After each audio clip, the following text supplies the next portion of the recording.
Thank you very much to my generous host, Alistair, Hertfordshire Provincial Priory, for having me this evening. It's a lovely venue, very excellent company. I'm very happy to be here. Along with some familiar faces by now and a lot of new ones as well. So for those that don't know me, I'm Harriet. I'm the Executive Head of the UK Office for the St John of Jerusalem Eye Hospital Group. I've been in the role for about 8 months now, but it feels about 2 years. We have a team of 3 in London, but we are growing. I'm sure some of you will know my colleagues, or maybe know my colleagues Hyacinth and Kezia.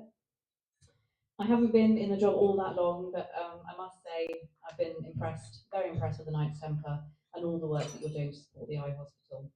Having been to a couple of these events now and from talking to your colleagues and your members, I'm always astounded by the level of interest there is in the eye hospital and to hear about the work that you're doing in the provinces, to raise both money and crucially awareness of the work that we're doing. So I know our CEO, Dr. Ahmed Mali, for those that know him, was very moved to hear about the campaign to raise £100,000 over 10 years.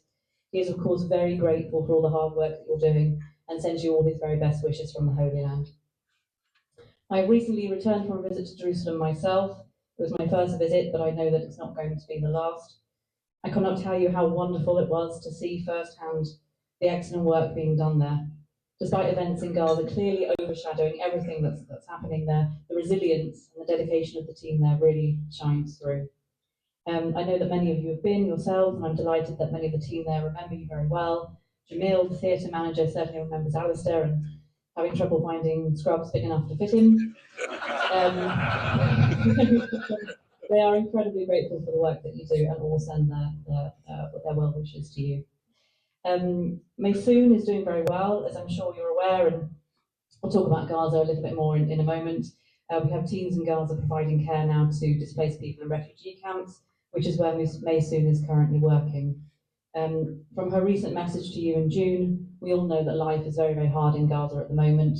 Every day people face unimaginable fear and horror, but despite the daily challenges that they face, not least of all living in makeshift camps and the difficulty of getting to work, the staff are all incredibly proud and happy to be treating patients again. For many, St John remains a lifeline in such circumstances. Indeed, on my recent trip, I had the invaluable experience of accompanying the team on outreach there.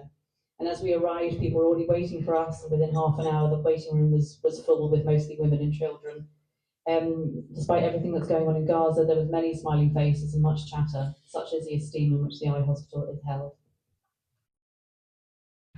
So on to Gaza. So you'll know, I'm sure by now, that we have teams working in the north, centre and south of Gaza, delivering primary services to refugees and displaced displaced people in refugee camps. There we go.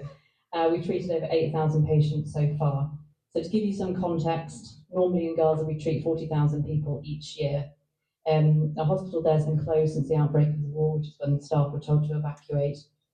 People there have been living in a war zone for 7 months, so they haven't had any access, as I'm sure you're aware, to the basic amenities, let alone eye care.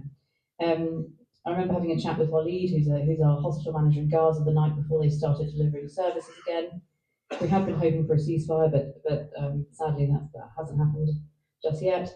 So what really came through from him was a sense of duty that he and the team felt to be doing something and working to alleviate the suffering of their people.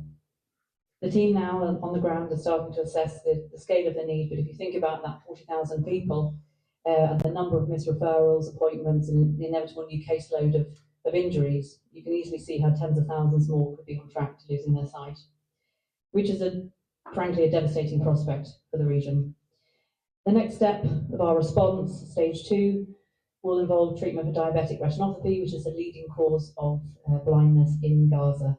At the moment, about 25% of the patients that we're seeing have diabetes, but we're not able to do anything beyond very basic intervention and eye healthcare education.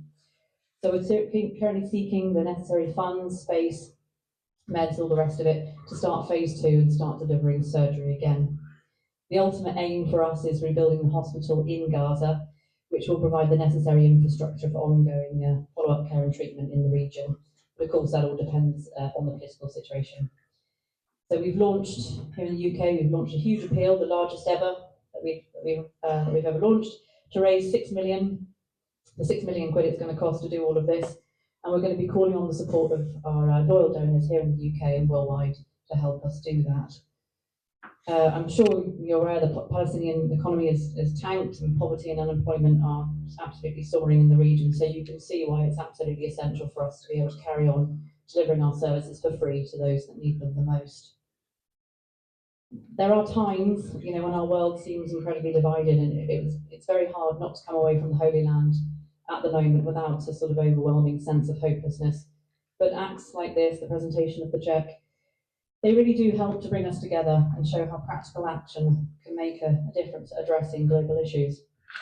We may not be ophthalmologists here tonight, but through the kindness and generosity shown today, we can really make a difference.